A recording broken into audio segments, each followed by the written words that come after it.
Hello and welcome everyone, my name is Krunal Thakur. और आज के इस वीडियो में हम article 13 of the constitution of India की बात करेंगे। Article 13 of the Indian constitution is all about fundamental rights.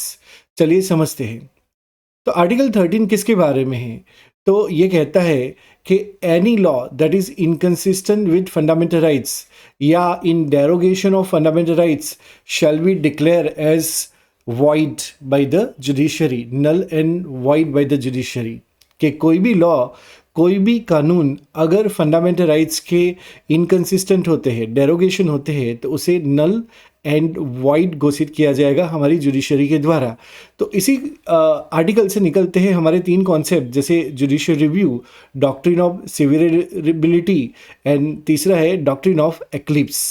तो चलिए इस आर्टिकल को हम डिटेल में समझते हैं। तो ये कहता है Article 13 ensure that fundamental rights, that is part 3 of the Constitution, are protected from being violated by any law, whether they are made before or after the Constitution came into effect। कि अगर कोई भी law हमारे India में Constitution बना उससे पहले अगर implemented है या फिर कॉन्स्टिट्यूशन के बाद कोई लॉ बनता है, तो इन दोनों से ये हमारे फंडामेंटल राइट्स की रक्षा करता है और कहता है कि कोई भी लॉ अगर बनता है और वो लॉ हमारे फंडामेंटल राइट्स के विरुद्ध हो, वायलेशन में हो, तो उसे नल एंड वाइड जुडिशरी के द्वारा डिक्लेयर किया जाएगा। अब हम आर्टिकल 13 के एक एक क्लॉज को डिटेल में देखते हैं।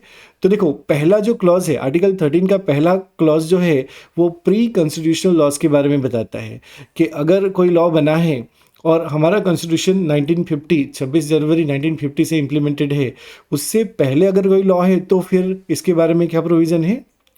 Article 13 sub clause 2 post constitutional law के बारे में बताता है कि कॉन्स्टिट्यूशन बनने के बाद अगर कोई लॉ बनता है तो फंडामेंटल राइट्स के साथ वायलेशन होगा तो उसका क्या होगा। आर्टिकल 13 सब क्लॉज 3 में डेफिनेशन दी गई है लॉ का मतलब क्या है, rules, regulation, notification, order, bylaws, ये सारी चीज़ें आती है। और आर्टिकल 13 सब क्लॉज 4 चौथे क्लोज में 44th अमेंडमेंट के द्वारा ये चौथा क्लोज जो है वो ऐड किया गया था 1978 में, और इसमें कॉन्स्टिट्यूशनल अमेंडमेंट इस लॉ की कैटेगरी में आता है कि नहीं आता है उसके बारे में बात की गई है।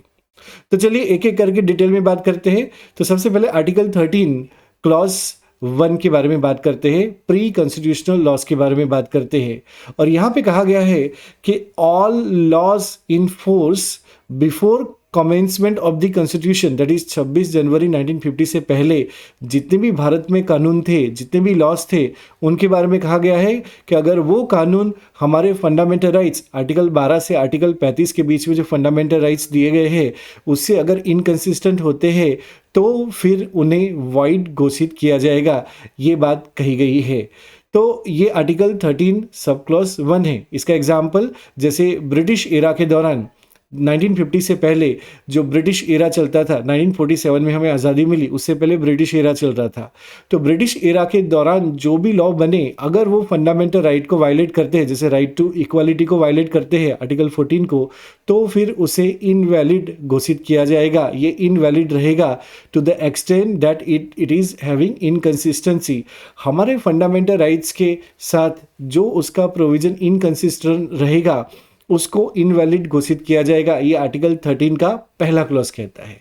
आर्टिकल 13 का सेकंड क्लॉज जो है वो कॉन्स्टिट्यूशन बनने के बाद की कहानी है कि ये कहा है कि state shall not make any law that take away और एब्रीच फंडामेंटल राइट्स।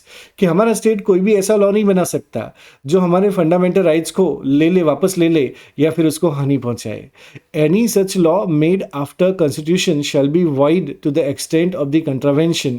कि कोई भी लॉ बना और जिस एक्सटेंट तक, जिस विस्तार तक ये फंडामेंटल राइट्स को हानि पहुंचाएगा उतना लॉ का भाग जो है उसे अलग किया जा सकता है और उसे इनवैलिड घोषित किया जा सकता है। तो इसका इम्प्लीकेशन क्या हुआ? इसका इम्प्लीकेशन आज की तारीख में ऐसा है कि parliament can not pass a law that limit your fundamental rights. हमारे फंडामेंटल राइट्स को अगर कोई भी लॉ लिमिट करता हो, ऐसा कोई भी लॉ हमारी संसद, हमारी पार्लियामेंट पास नहीं कर सकती। चलिए आर्टिकल 13 का तीसरा क्लॉज देखते हैं। इसमें डेफिनेशन की बात की है कि आर्टिकल 13 के हिसाब से जो लॉ की बात हुई है उस लॉ में क्या क्या शामिल है। तो लॉ में पहले तो ऑर्डिनेंसेस शामिल होता है, उसमें orders, bylaws, rules, regulations, notifications, customs और यूजेज शामिल होता है, परंपरा भी शामिल होती है। बस कंडीशन है ये है कि इन टूल्स जो है उसमें फोर्स ऑफ लॉ होना चाहिए। All this having the force of law. तो ये लॉ की डेफिनेशन में शामिल होता है।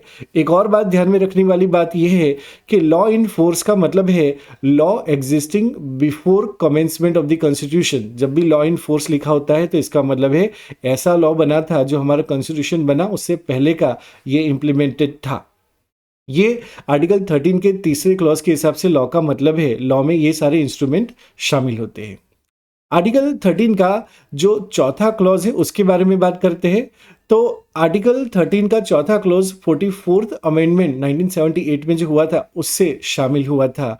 और इसने जो कॉन्स्टिट्यूशनल अमेंडमेंट होता है आर्टिकल 368 के हिसाब से जो कॉन्स्टिट्यूशनल अमेंडमेंट होता है उसको बाहर किया गया था आर्टिकल 13 के हिसाब से जो लॉ है उसकी डेफिनेशन से। So it added, this amendment was added to exclude constitutional amendment from the purview of article 13। इसका इम्प्लीकेशन ये है कि आज की तारीख में अगर कोई कॉन्स्टिट्यूशनल अमेंडमेंट होता है they can not be struck down under article 13।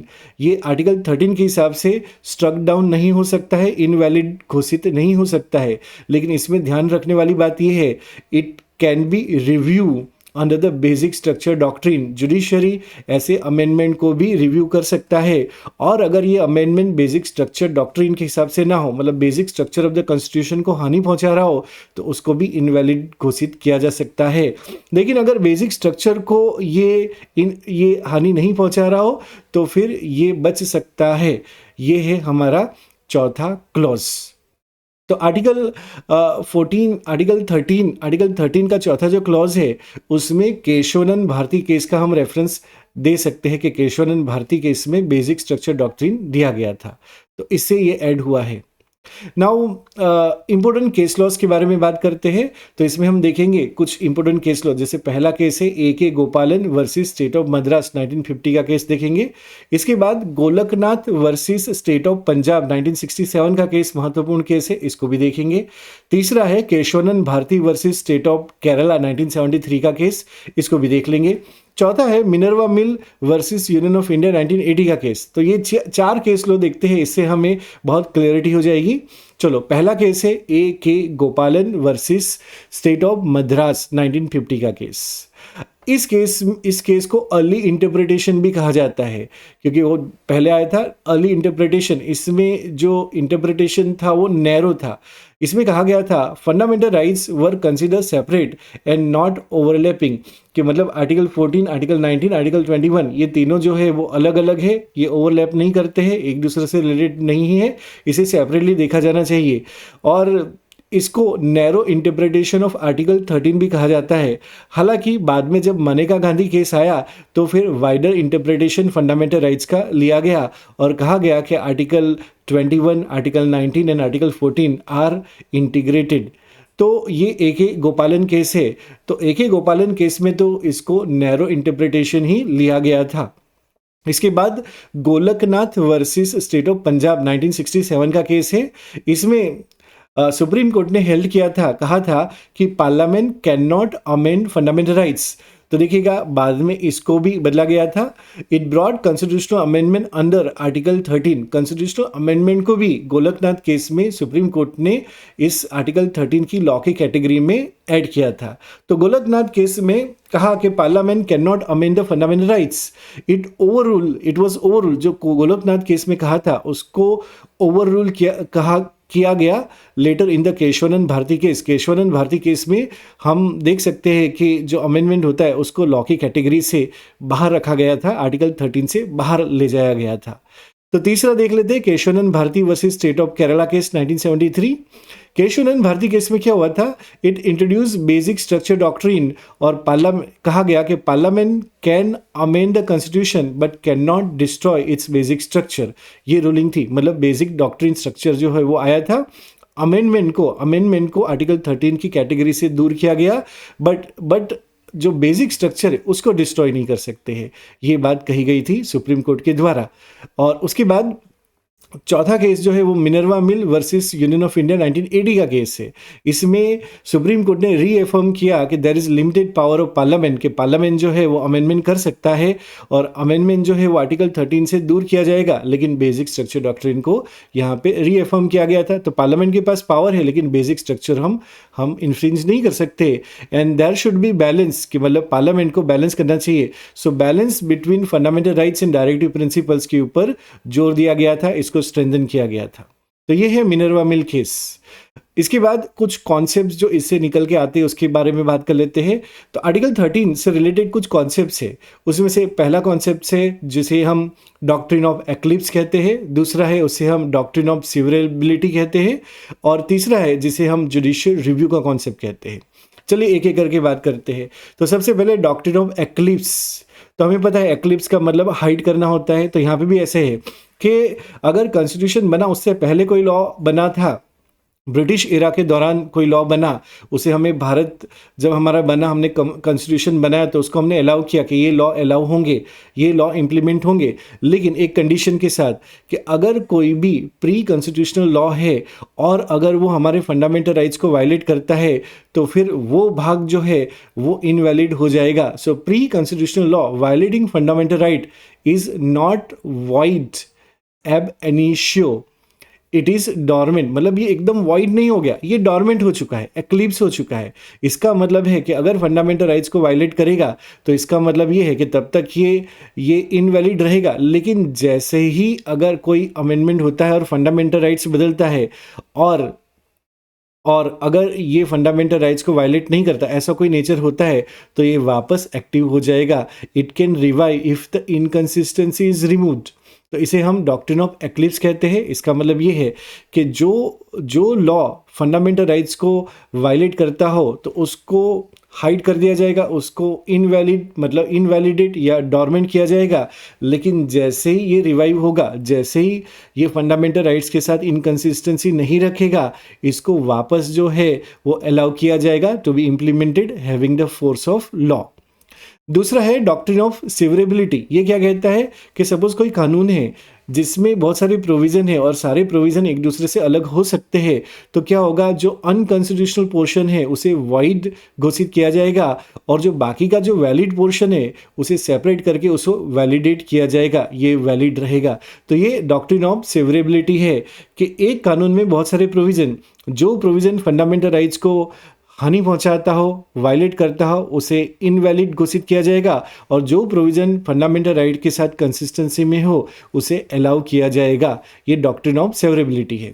Next concept जो है वो जुडिशियल रिव्यू है। सो आर्टिकल 13 में से ही जन्म होता है जुडिशियल रिव्यू का भी।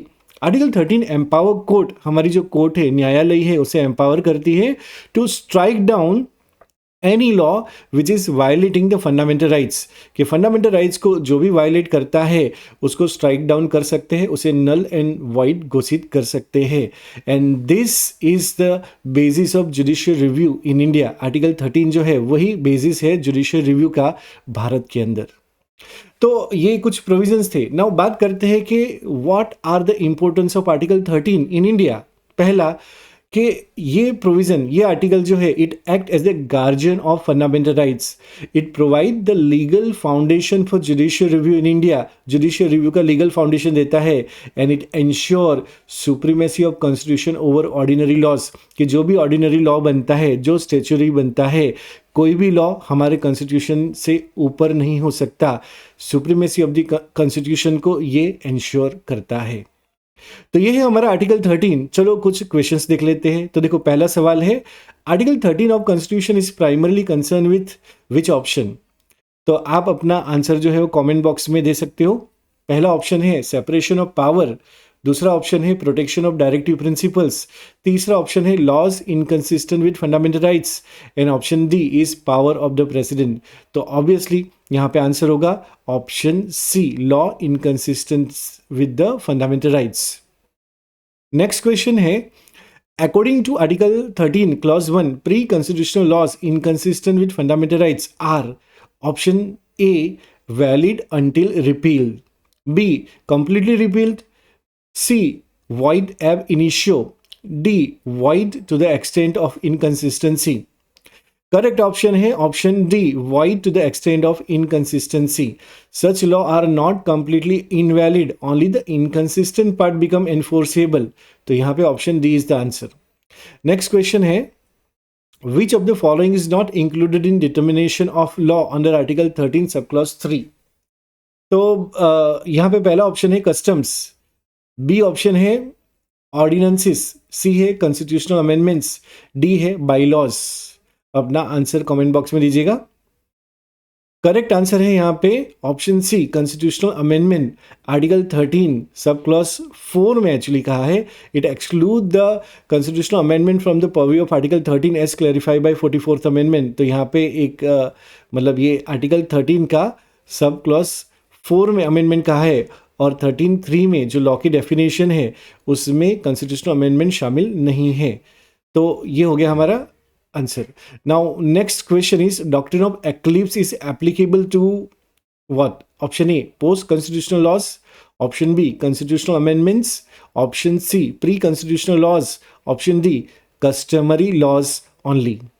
यहाँ पे करेक्ट आंसर होगा answer C pre constitutional laws. Next question is which doctrine allow invalid portion of law to be severed and raised to remain valid? Invalid portion को अलग करना और बाकी का portion valid होगा. कौन सा? Option A doctrine of eclipse, option B doctrine of severability, option C doctrine of colourable legislation, option D doctrine of laches. तो यहाँ पे आंसर है option B doctrine of severability. Next question है Judicial review in India is primarily derived from where? Option A Article 14, option B Article 32, option C Article 13, option D Article 226. Correct answer जो है वो है option C article 13. तो यहाँ पे हम अपना ये वीडियो कंप्लीट करते हैं, ये टॉपिक कंप्लीट करते हैं. थैंक यू सो मच ये वीडियो देखने के लिए. आपका धन्यवाद. Thank you.